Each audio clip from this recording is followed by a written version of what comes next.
somehow right. That's all time. That's all time. Derek Jeter is top 3 shortstop.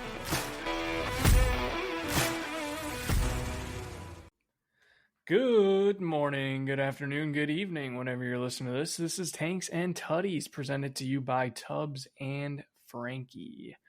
Welcome in, everybody. This is episode 136. As you can see, we're without Tubbs again. He is actually on vacation, so we'll cut him some slack there. He did mention last week that he was not going to be here. However, we do have a super, super fun episode for you. This is, quite honestly, probably the coolest episode I am ever recording for this podcast. This is the Christian Laettner interview podcast. So we're going to kind of make this beginning here quick. It's just going to be a quick intro like we're doing here, going over locks and long shots from last week. I'll add on to my stuff, and then I'll talk about some March Madness stuff really quick, and then straight into the Christian Laettner interview. For anybody that did not get to join the Twitter live spaces last week, that entire interview will be here for you to listen to. So I will say it was an awesome experience getting to talk with Christian. I never in a million years thought I would have the opportunity to speak with the greatest college basketball player of all time. It was awesome. So give it a listen. Hopefully you guys enjoy it. And yeah, hopefully we can get some more big names on here and talk to some other big guys. So anyways, locks and long shots real quick. Jake is 10-15 on his locks. Last week he had SDSU plus 5.5 against North Carolina in the first 4 game. Obviously North Carolina whooped some ass in that game. Not even close. So an L there. And then his ChatGPT pick last week was the Bucks minus 3.5 against the Warriors. That lost as well. So ChatGPT is 1-3 against Jake, but Jake is also 1-3 in his picks since he started going up against ChatGPT head to head. So on the long shot side, Jake is 3-12 all time. ChatGPT 1-3 against Jake on the long shots. Not good. Last week, Jake had SDSU money line. Like I said, North Carolina kicked some ass, lost there. And then ChatGPT took Alabama State minus 6.5 in the first 4 game.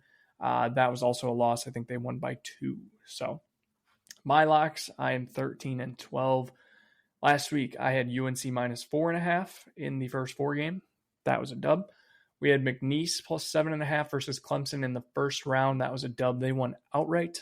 Great underdog pick there. And then I had Gonzaga minus 5.5 versus Georgia. They won pretty handily. So that was a win there. This week, Sweet 16 is set.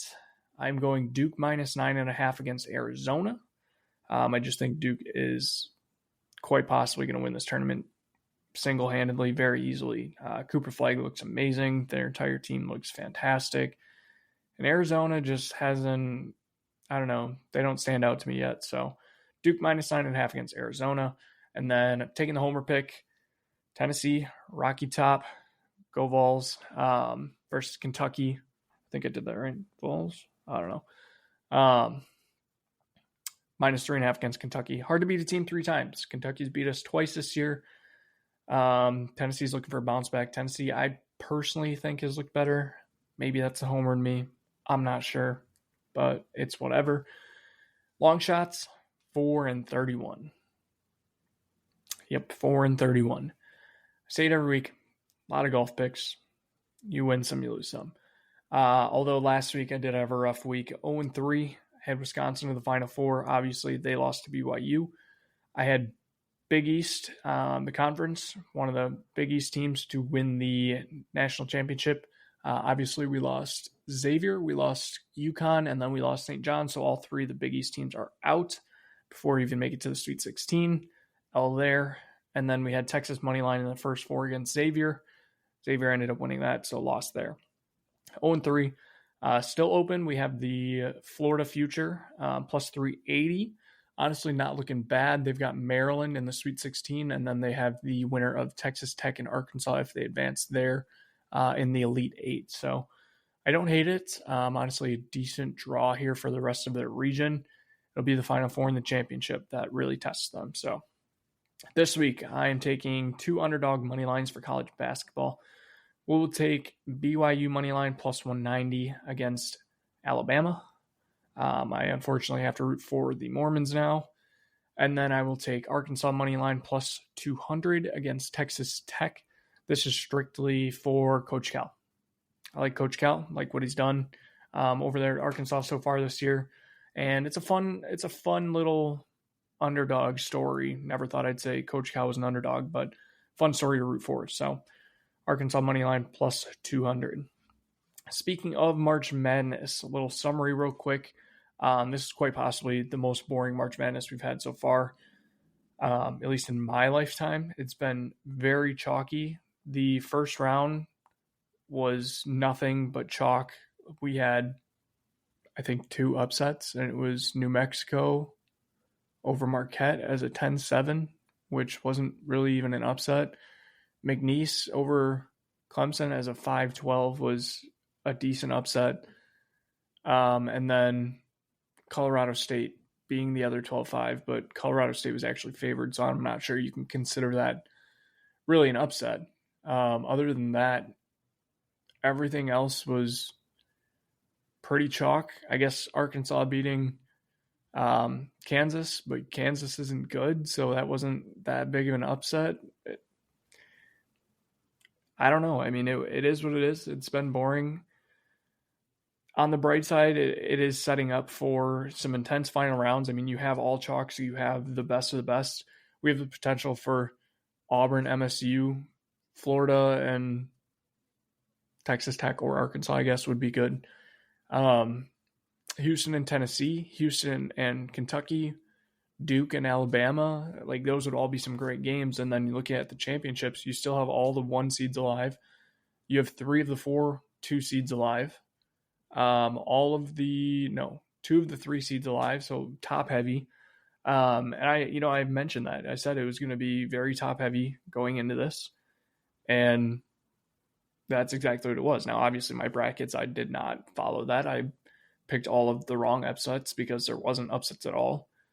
And it screwed me. And then the one time we do get upsets, it's Wisconsin getting gunned down by the Mormons, by BYU. So I will say, awesome game. Wisconsin fought for it. They at least didn't lay down, but BYU just didn't miss. I don't think it was anything that Wisconsin did outside of not playing defense. But BYU is a very good team. They probably should not have been a 6 seed. And they beat us fair and square. John Tonje, love the guy, gonna miss him. Horrible last shot. Probably should have passed it. But as the lead guy on the team, you have to take that shot. So I get it. Was sad in the moment that Wisconsin lost, but I think deep down I kind of knew they weren't going to make a run. This is very Wisconsin-esque to blow out the first round game and then lose to somebody that we knew could definitely upset us in the second round. So it is what it is. We'll move on. We'll get some transfer in the offseason. Blackwell and Crowler probably going to come back, and we'll do the same thing over again. It's literally the meme where you put a team's logo in the middle and there's arrows representing the cycle. And it's like getting my hopes up, losing the first round, start to believe again, whatever. That cycle.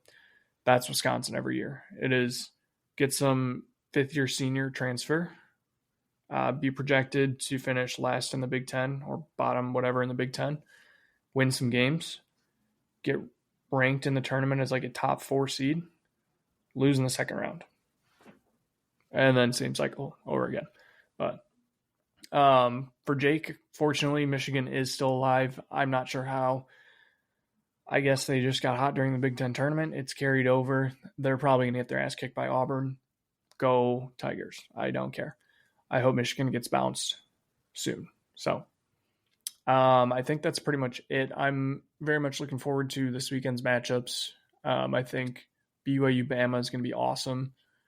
Houston-Purdue should be pretty good. Kentucky-Tennessee, great rivalry, great rematch there. Arkansas-Texas Tech, good. Florida-Maryland, the Crab 5 has been fun. MSU-Ole Miss, I mean, MSU struggled, but they're also really good. And then Michigan-Auburn, probably the worst matchup of the week. Auburn's going to fucking smoke them. So with that, let's take a listen to the Christian Laettner interview.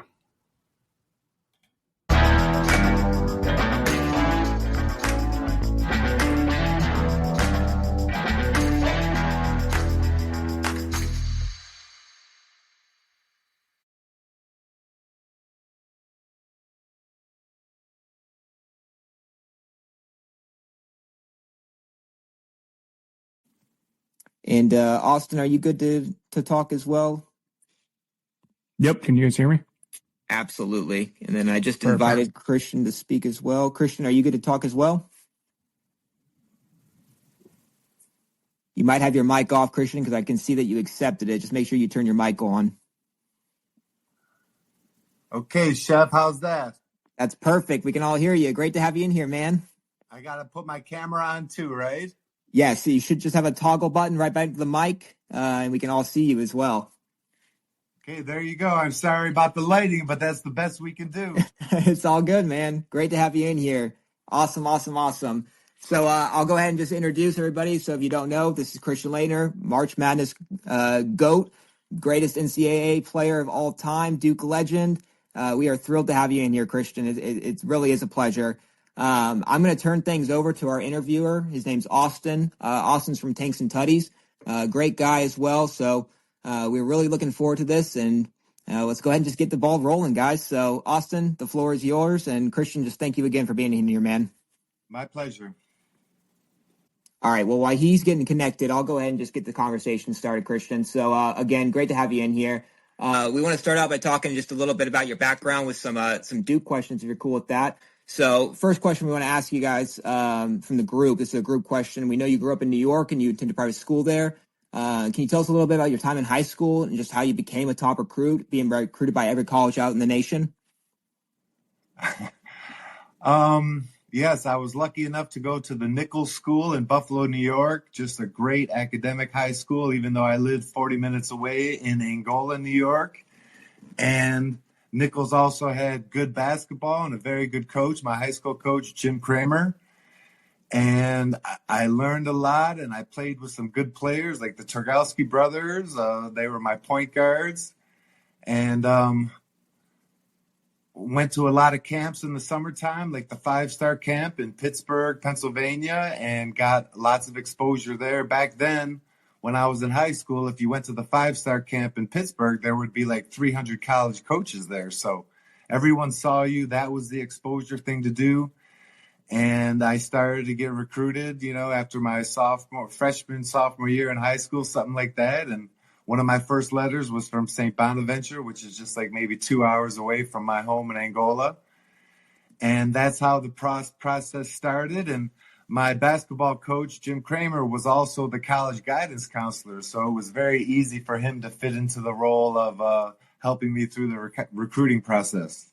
Awesome. Very cool story. We know that as well. You were one of the top 2 recruits out of high school with Alonzo Mourning. Did you ever face him much in high school? I used to play against Alonzo a lot in high school, but only in the summertime, and I'm lucky that I did. He helped develop me and turn me into a better player at a young age, because when you played against him, he dominated, especially in high school, a very, very dominant player in high school. So if you could play against him and be on the court against him and have some success against him, even though it might only be a little bit, you were doing something, and it made it easier for you when you went back and played in your high school league. But he was the number one by far, high school player our senior years. And another question that's coming through about Alonzo Mourning, I'm seeing in the chat right now. Did you guys ever talk about, in particular, going to the same school together? Was that ever a conversation in the background? No, we never spoke much. We just played against each other and competed against each other in games at the camp, at the 5-star camp. So we were never on the same team together until later, when we were in college. But in high school, no, we only saw each other a few times in the summer and played against each other. That was it. Very cool. Awesome. Again, I'm just reading through a couple questions that are coming through now, but a bunch of people want to know as well. Were you always as tall as a kid, or did you have a kind of a big spurt in a particular time when you were growing up? No, I was always the tallest. Every step along the way, the lankiest, the skinniest, and the tallest. And I come from both of my parents are tall and skinny. My dad's 6'5", 155. So I was lucky enough to get up to 6'11", but just super skinny and always the tallest. That's awesome. One thing we've all noticed as well, and we've all been doing some research about you and watching some great videos and highlights. Just of course, it's March Madness, but we all noticed that you're an extremely fundamental player. Not just a guy that can move around, but you can rebound, assist, score. Is that something that you learned as a kid? Was it in high school? Where did that skill get instilled inside you? Well, I learned a lot from my dad at a young age. He coached me from, 1 month old until I was about 14. And even when he stopped, coaching me specifically where I was on his teams and he was my coach, he helped along the way, every step along the way. But at a very young age, he taught me some fundamental skills that he learned from Franke Laettner, who coached for the Utah Jazz, and he also coached at Niagara University. And my dad was lucky enough to go to maybe 2 or 3 of his camps in the summertime. And he learned a lot, that old school, well, now it's considered old school, fundamentally sound things.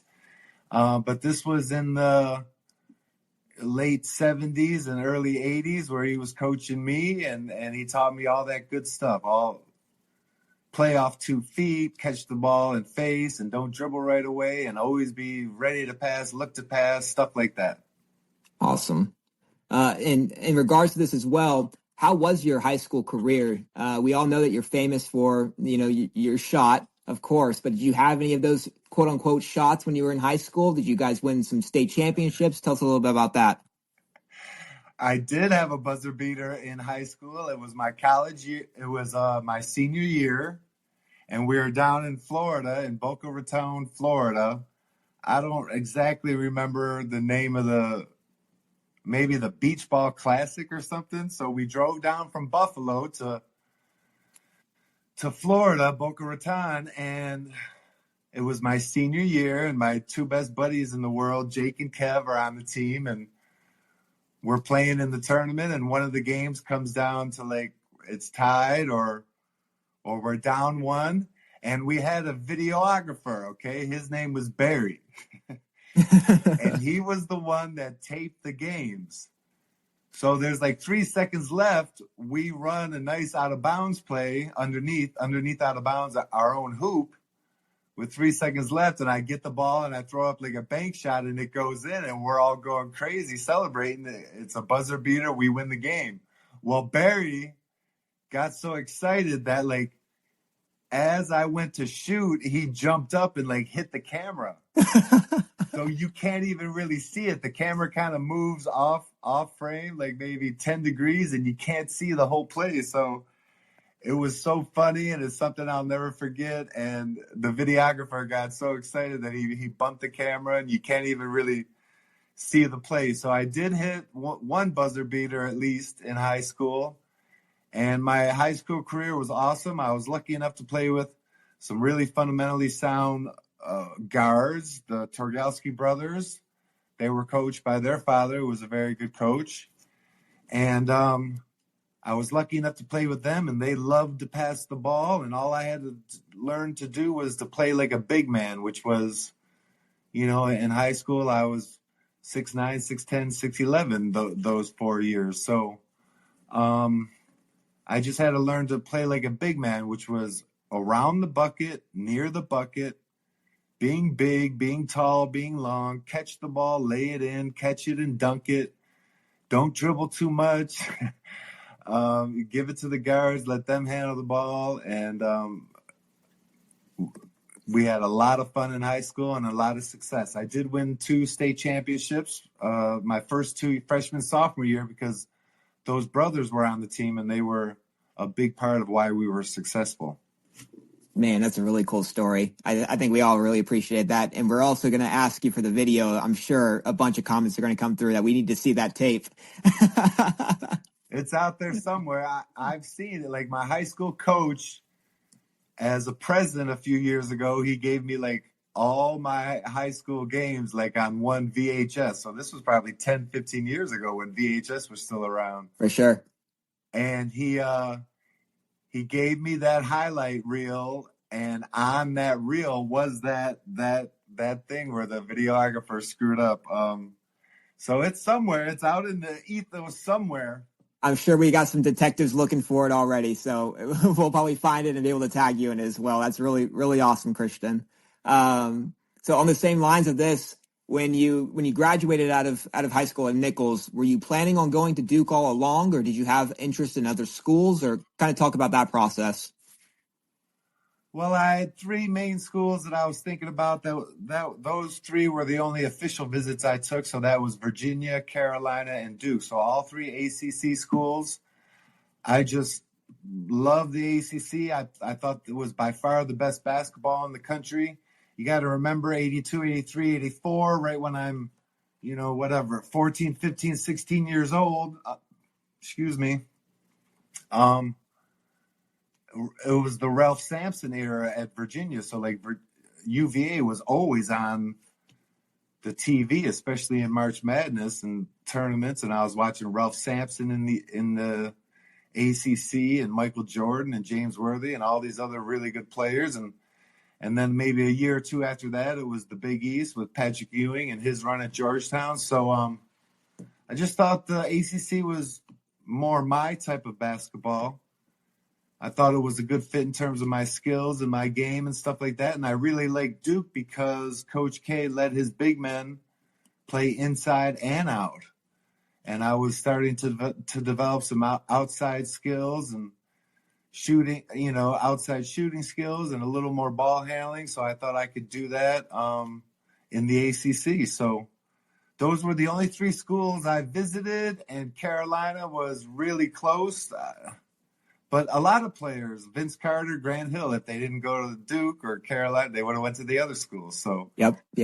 And they're just two great basketball programs. And when I told my mother that I'm going to Duke, she cried over the phone because she didn't know anything about basketball really, but she loved Dean Smith. Dean Smith was really good at connecting with the parents and letting the parents, assuring the parents that he's going to help us through the process and everything will be okay. So she loved Dean, but I went to Duke and it was a great fit. Very cool. Awesome, man. You mentioned Coach K, and we all know Coach K was kind of coming up during this time, making a name for himself. Did he come up and visit you? Did he have any effect on your decision at all when you met him? Kind of talk about that a little bit. Well, he was at a lot of my games in the summertime, like my junior, senior year at that 5-star camp we already talked about. And then, he came up, when you're on one of the All-American teams, they're all going to visit you. So Bobby Knight came to my high school, which was awesome. Roy Williams, Coach K, Terry Holland, all those guys. And my high school gym was a buzz when Dean Smith and Coach K were there. They were there on different nights, but it was crazy. That's awesome. I can only imagine how cool that was. That's really cool. So again, you said that maybe you were mentioning going to UNC. We all know, Duke and UNC, the bad blood rivalry. But in terms of your personal greatest rivalry, was there a team that you wanted to beat more than any other? Was UNC always the team that you guys hated and wanted to demolish, or was there another team that in particular stood out to you that you really wanted to stick it to them?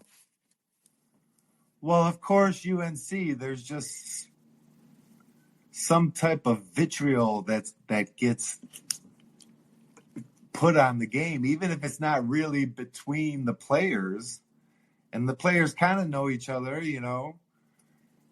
Even if it's not between the players, it's like such a created thing by the media and the fans and everyone else that like you got to buy into it. And then all of a sudden you're just like enemies with them, especially once the ball tips, you know what I mean? Like, Yep, 100%. Just so crazy where that those guys and you see them in the summertime and you might play in the summertime against them or with them once or twice. But then when the real games come and all the hype and you turn into sworn enemies and there's just a different level of intensity. And though every Carolina game that I ever played, I think I played maybe 11 times against Carolina, was just vicious and as high intensity as like all the tournament games and Yep. maybe even more. Just crazy, but a lot of fun. You had to be able to fight and play and keep playing and not get knocked back and knocked down and turned off and disappointed because they're going to come and they're going to try to really give it to you. And Yep. And it makes it a lot of fun, and it makes it high stakes, and it's a great time, and it's fun to be in that situation. Last question before we head off to our little break real quick, but it's on that same subject. I want to hit this point. So UNC, obviously, biggest rival. Was there a particular player that you always wanted to do your best against, kind of show your highest level to, or maybe just you guys were rivals and I don't think they had Instagram back then, but wherever social media might have lied back then, were you guys kind of beefing in the newspaper, or was there anybody that you in particular when you played them you really wanted to stick it to that person in particular? No, not really. Not on North Carolina's team or really any team. It's just against all of them, against the whole team, because they were all coming for you, and especially their guy like 6'5" and up, because they're all coming. And I remember my senior year, the announcers would say Carolina's got three 7-footers on the bench, and they're all willing to use their fouls against Laettner. So they're going to be bumping and battling. So it's just not one person. It's like the whole group of bigs, or everyone except the guards, the forwards and the guards. But it didn't matter who it was. I remember, maybe for the first 2 or 3 years when King Rice was at Carolina, he was their point guard. But man, he was aggressive out there, and he was awesome. Now King Rice, he's from New York, and we have like the Olympics for the state of New York. They were called the Empire State Games, and King was on the Binghamton team, I think, or whatever that was called, Central, and I was on the Western team, and we would play against each other. And he was a dominant, incredible basketball player in high school, and he was also an incredible football player in high school. A 6'1" point guard that's built like a running back. So yeah. So King Rice was always fun to play against, and but you never had it against one guy. It was against all of them, the whole team, including Dean Smith. Because the coaches have a little. The coaches know everyone on both teams, because if they don't go to Duke, they go to Carolina, or they don't go to Carolina, they go to Duke. Yep. Very cool. Awesome, man. Well, hey guys, again, we're very excited to have Christian in here. We got a lot more questions to ask him. We're going to have a little bit of a 5-minute break right now, give Christian a chance to get some water, take a little bit of a breather, and also give you guys some time as well to type in your questions. I can see a bunch in here. And to get the commentator on there, right, Arthur? Exactly. Yes, absolutely. We're going to get Austin on here as well. Do I have to press the stop my video button or anything? You should be able to click the button at the bottom left corner. And then same thing, I'm going to do it just like yourself as well. So we can all take a little bit of a breather. We'll get Austin on here as well. And we'll all kind of regroup here in the next 5 minutes or so. Sounds good, everybody? I don't see any button. I'll just let it keep running. Cool. Okay. I think it'll be okay. 5 minutes. All right. We'll be back here in a minute, guys. Okay. Thank you, guys.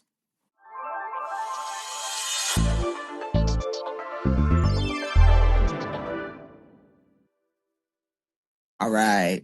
You guys still all here? Yep. All right. So, Austin, go ahead and I think we got your mic figured out. Will you go ahead and just try to say something real quick? Yep. Can you guys hear me now? Perfect. Great to have you on here, man. Awesome. Super excited. I'm not sure if the computer was as nervous as I was earlier or what kind of happened there, but it's all good. Christian, are you online yet? Are you back yet? Or if not, we can wait a few more minutes.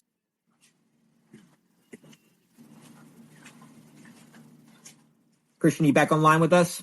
I am. Perfect. All right, Austin, if you're still good to go, the floor is yours, and let's continue this great conversation. Yeah, no, super excited to be here. Sorry about that earlier, Christian. I'm not sure what really happened, but glad to be here with you. Glad to be getting this opportunity to talk with you, interview you. So super excited there. No problem, Austin. Usually it's the old guy that has those technical issues. I know. I said it must have been the computer was as nervous as I was earlier. I'm not sure, but All right, well, I'm ready. s- Let's go. sounds good. We'll keep it kind of in the Duke stuff. Looking at Duke this year, they look exactly how we usually expect Duke to be. Obviously, there's been some injuries and stuff, but between Cooper Flag and the rest of the team, they've looked phenomenal. John Shire seems to have them playing exactly how we would expect them to be playing. Would you say, I mean, is John Shire, was he like the greatest pick that we could have had for Coach K replacement? Or, I mean, kind of what are you thinking of what he's done so far and how he's doing this year? He's doing great so far. I'm very, very impressed. You know, it's not an easy thing he's doing. You got to be coaching in every aspect the right way, and it looks like he's doing it, and it's great to see. He's a friend of mine, and I hope he does it for 20 or 30 years or however long he wishes to coach. But they're doing great. They've been doing great since he took over the job, and I like the fact that they're talking about defense a lot. They're trying to be really good on defense. So that's important, and that's why they can even win without Cooper out there, because they're so good on the defensive end. They got some guards who really get after it on the perimeter, and then they have really good rim protectors. So they're doing great. I hope they keep it up. Yeah, I mean, have you had the chance to kind of speak with the team, the players, give them any advice this year at all? No, I don't speak to the guys. I don't say anything. Maybe Coach K had me in once 10 or 15 years ago, but it was just to be there and to watch practice. But no, I don't say anything to them. That's why they got Shire and all their good assistant coaches, and they got enough people in their ear, and all they know is that I'm pulling for them, and I want them to do well and have success all the time. And if they do what the coaches say and if they buy in, they'll have success. Yeah. Was it a tough decision for you to stay for all 4 years instead of, leaving early for the draft at all? No, it wasn't hard. At the end of my junior year, I think I heard, in the top 15 picks, my junior year, I think that's what they were saying or something like that. So that felt great. But still there was no consideration on my part. I knew I wanted to stay all 4 years. I wanted to play for Coach K for another year. I wanted to have another chance to go to the Final Four and maybe win another national championship and repeat and back-to-back and all that stuff. I mean, it would have been really hard for anyone at that point to leave. So I wasn't thinking about it at all. We were trying to build we were in the process of trying to build, a dynasty there, and it was going on right then, right when I was there. So no, it would have taken a lot, or I would have been stupid to leave. So I did it. So I didn't. And I had a really fun senior year. Yeah, and I mean, like you said, it certainly paid off. I mean, you guys ended up winning 2 national titles. You're in the championship game, all 4 years. And then on top of that, you won almost every major award out there. And then you were even responsible for a couple of buzzer beaters. Obviously, the one against Kentucky is a little bit more memorable than most. Can you kind of tell us what was going through your head during that timeout and then once you got onto the floor? Well, the first thing is, dang, I can't believe we're in this situation. I don't want to lose. I don't want to lose. That's all I kept saying to myself in my head as we're walking over to the bench for the timeout after Sean Woods hit that crazy straight-on bank shot from like 12 feet over 2 highly contested hands, which were mine. And man, just so disappointed for a split second. But then the next second you're saying, okay, I don't want to lose. So we walk over and get in the huddle with Coach K, and the first thing he says, in a very in a manner that just makes him a very, very good coach. We're going to win. We're going to win. And I mean, we all know at that moment, you know that, man, there's a good chance we're not going to win. But just to have him say that and for him to let us know that, hey, it's okay. People make shots. You can't always stop them, dead in their tracks or where they don't even score. And it's all right. When he said we're going to win, it's kind of like saying, it's okay. Don't worry about it. We still got a chance. So that was a really good move on his part. And it's something you never forget. And it's been spoken about, till the birds come home. I mean, it's just crazy. Everyone should know that story. And then he drew up a good play. And after he drew up the play, he did another good step, a good motivating thing, a good psychological trick, which was he said that he asked Grant, can you make the pass? And Grant said yes. So that's kind of giving Grant some ownership of it. Like, yeah, I can do that. I can make a pass. So it gets him thinking in a positive light. Then he turned to me in the huddle and said, Christian, can you make the catch? Can you catch it? Yeah, coach, I'll catch it. If Grant throws a good pass, I'll catch it. And that's awesome. Just another brilliant psychological trick on his part to where he gets both of us or all of us in the huddle thinking in a positive light. And I guess it didn't work that great because over the years, I've heard Bobby and Grant tell stories where they say and they admit that they thought the season was over. Well, whatever. So coach pulls that little psychological moves on us and gets us to think, yeah, positively we can do it.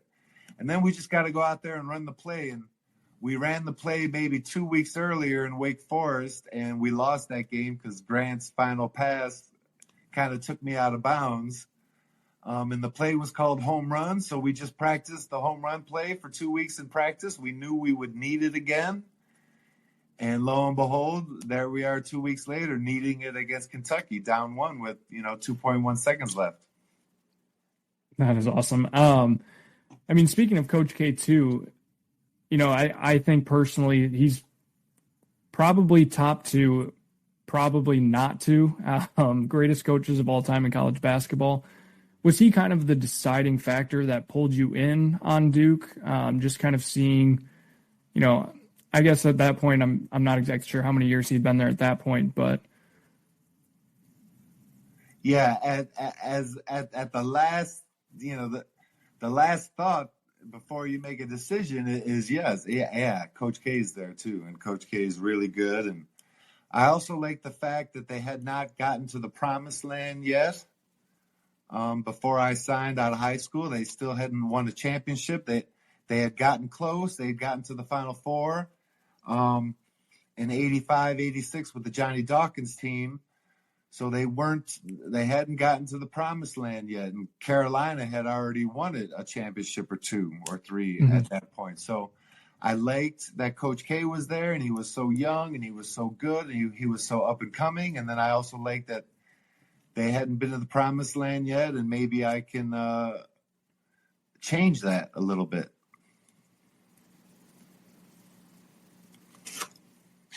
Oh, 1 second. Lost my sound here.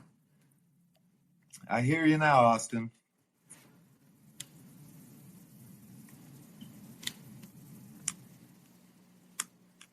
Okay, Chef, you got to pick it up, I guess. Hey, I'll come in any second now. If he's having technical difficulties again, I got no problem with that. I'll give him can you guys still hear me? 2 more seconds here. We can hear you now. You there, Austin? He's going in and out. Yeah, we'll go ahead and just continue it, Christian. No worries there. If he hops back in, we'll pick him back up. So we've been talking a lot about just Duke and everything else. Let's get to some NBA questions anyway. So if you're okay moving on to there. So graduated from Duke, played with the Dream Team, then it was time for the NBA draft. Was there a team that you really hoping to be drafted more than another? Did you want to go to Minnesota? What was the process like for you kind of leading up to the draft with different teams? it didn't matter to me. It would just be awesome and an honor to be drafted by any NBA team. So it did not matter to me, but we kind of knew Shaq was going 1 and Alonzo was going 2. And then after that, everyone wasn't sure. But so we knew Shaq was going to Orlando, Alonzo to Charlotte, and it was a great feeling to be drafted 3rd. And as soon as I was a Timberwolf, that's what I wanted to be, and that's the team I wanted to play on. And I went there, and I loved it, and I loved 3.5 seasons, and I wish I never got traded. And it stinks that I got traded, but getting traded happens in the NBA. But I still think if you're a special player, the team won't trade you. Yep. So I think it's one of the biggest honors in the NBA to play on one team for like 10 years or your whole career or 15 years, because it just means that you're so important. They'll do whatever they can to hang on to you. Yep. And a bunch of questions just came through on that same topic. Was there any part of you, is the big question right now, that you thought you would go number 1? Do you think that you were deserving of number 1 at the time? We'll kind of talk about that a little bit. No, not at all. Everyone, including myself, knew the potential that Shaq had, and no, I knew I was number 3. Okay. Three and beyond. 3, 4, 5. Everyone in the world knew Shaq and Alonzo were going 1 and 2. Oh, very cool. Yeah. Christian, was there a city that you did play in? I guess you mentioned that Minnesota was one of your favorite places to play. Was there ever a city that you played in that you kind of wish you would have played in more often, or like a team that you wish you would have had the chance to play for at all? No, because it's a little out of your control. You have a little bit of control because you get to choose and sign where you want to go after your rookie contract. Mm-hmm. But still, no. And any place that I went would be fine. I wasn't looking at it as like a nice place to live, or like, is there surfing close by or snowboarding? It was just go wherever and play basketball. I kind of wish I could have played for Phil Jackson a little bit. I think I would have liked to try that. I really liked playing for Pat Riley my last year, my 13th year, because he ran a tight ship. And I really like basketball when there's rules and strict, hard-nosed coaching, and the coach kind of yells at us and he holds us accountable. And I like organization and structure, and you have to be coached really hard, really well to develop all those types of things. So a simple way to put that is I liked hard coaches, hard-nosed coaches, and that's why I love Coach K so much. The coach has to be demanding. Mm-hmm. And I played for 13 different coaches in the NBA, and some of them weren't as demanding as the others. And as a player, you should want your coach to hold everyone accountable, to be very, very demanding of everyone, to make them play the right way. So it didn't matter where I went. I loved every place I played. I loved every second of my 13 years in the NBA, and I didn't want to quit after 13 years, and I could have played for another 3 or 4 years, I think. But you have to be willing to say no. So at 55, you can stand up straight, and you can still play a little basketball, and you can go snowboarding once in a while if you want, and you can still have an active life, because I'm 55 and I can do all those things. I'm not so broken down. Now it's getting there. My hips and knees and ankles are bad. But if you played 3 or 4 more years, then your hips are just going to go out earlier and your knees are going to go out earlier. So I stopped. So when I was 55, I'd be able to do all those things I like to do. Mm-hmm. Yeah. Kind of bouncing off that with the coaches that you played for, were there, I mean, you played with a ton of, really great NBA players, was there any that were kind of the top of your list, some of your favorite ones to play with?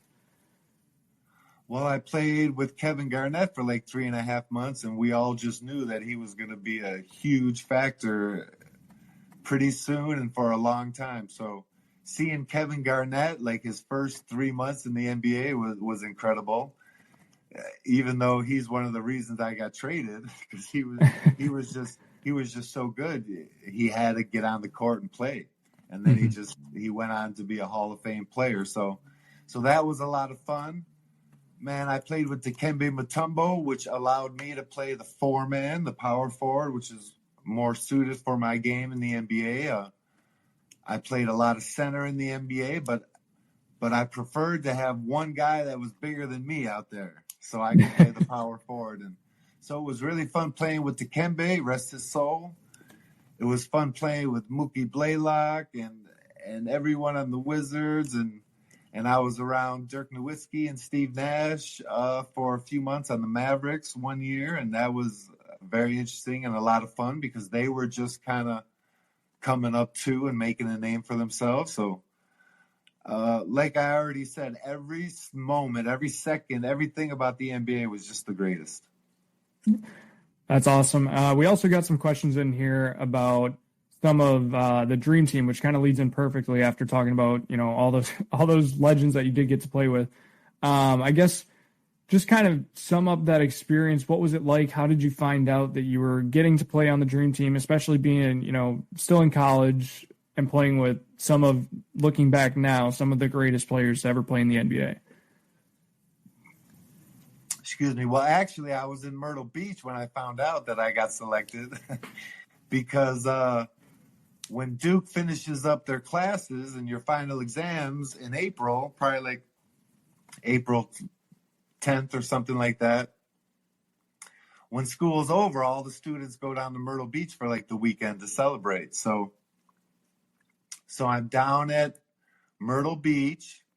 My senior year just ended. I just got done doing final exams, and the whole, half of the school's down there, and I get a call on my cell phone, and we had the Motorola's back then, and they said, call Coach K in the office. So I got on a payphone and called Coach K, and I think he's the one that told me. I called Coach K, and he said, you've been selected for the Dream Team. So that was a great feeling, and it's just crazy that I was in Myrtle Beach when that happened. And then being on the team was the greatest thing for me, the most fun, because nothing depended on me. Like, I didn't need to score any points for us to win the game. I was the 12th man on the team. I was the least important person on the team. I just came from 2 to 4 years at Duke where we're getting lots of media attention, and how well you play in the game, determines whether you win the game or not. And coming from that type of situation, pressure all the time and expectations, and then to be on the Dream Team where there was no expectations of me, I loved every second of it. And I kind of got a break because, not a break from basketball, because you're practicing with those guys. They're the best players in the world. And that's great. That's fun. But I got a break from like the media coming around or the media attention. We just won our second championship, so there was a lot of media attention like in early April, and then a few months later I'm on the Dream Team, and after practice when the media walks in, no one walks over to me. They're all going to Jordan and Larry Bird and Magic Johnson and all those guys, and none of the media was coming to me. So that was great. I loved every second of it. Yeah, you kind of get to sit back and just see it from a different perspective, learn a little bit from that. So I'm sure that was really cool experience. So I do have to ask, I personally, born and raised in Wisconsin, did a lot of fishing. I've heard that you're a big muskie fisherman. Kind of what got you into being, having the love to fish and specifically fishing muskie, and kind of just, what's the biggest muskie you've ever caught? So what city or town, Austin? So I was born and raised in a little town named Beaver Dam, just north of Madison. Well, I've done a camp at Beaver Dam. Have you? And I've done about 30 to 40 camps in Wisconsin over the last 10 years. And I've done one in Beaver Dam, and I've done plenty in Shawano and Oh, yeah. Denmark and Winter and Mosinee and so many others. I can't even, Pillager and Brainerd, and that's Minnesota, but so many in Wisconsin, it's incredible. And I've done one in Beaver Dam, and I've been coaching since 2010, and I love every second of it. Mainly kids from like 10 to 18, and I get to blow the whistle real hard and yell at them, don't dribble so much, and catch and face, and let's play 5-on-5 where you're not allowed to dribble. So you have to learn how to move and pass and cut and advance the ball up the court without relying on the dribble so much. Mm-hmm.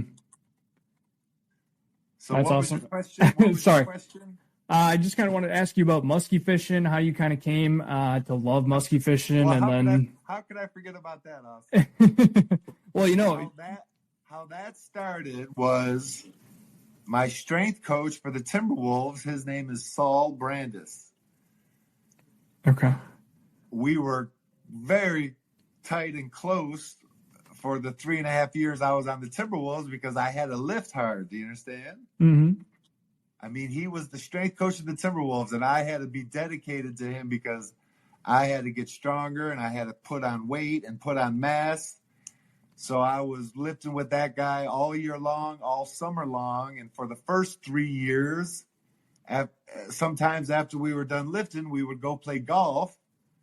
And then finally in 1996, he says, I think you would like this fishing that I do up north. And this, we're living in Minneapolis. Yeah.